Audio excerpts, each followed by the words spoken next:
I called her auntie until I realized she was mom. I never called her mum. Not at first. To me, she was just Auntie Veronica, my father's new wife. The woman who came after cancer took my mother when I was 6. I didn't hate her. I just didn't trust the warmth in her eyes or the softness in her voice.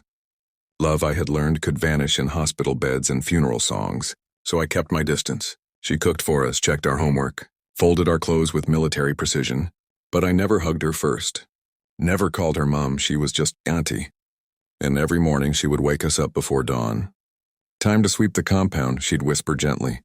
Not shout, not force, but always firm.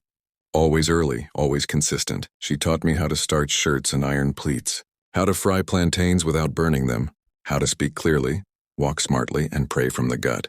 I thought she was doing it to impress my father. Until one day he collapsed in the backyard. He never got up.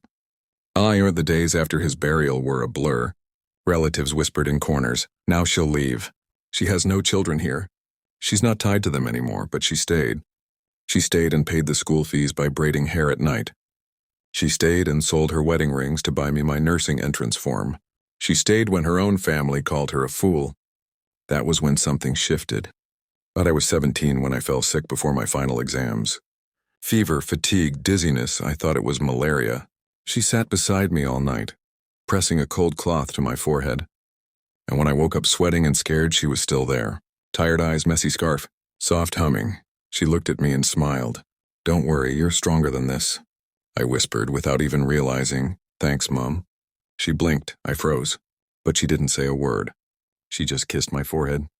And from that day, she was never auntie again. Years later at my wedding, I called her up to the stage. Not because protocol demanded it, but because my heart did. "This woman right here," I told the crowd, "carried my burdens when she didn't have to. She loved me when I wasn't hers. She mothered me until I became someone. So no, I wasn't born of her. But I was raised by her. She never asked to be called Mum. But eventually it was the only name that made sense.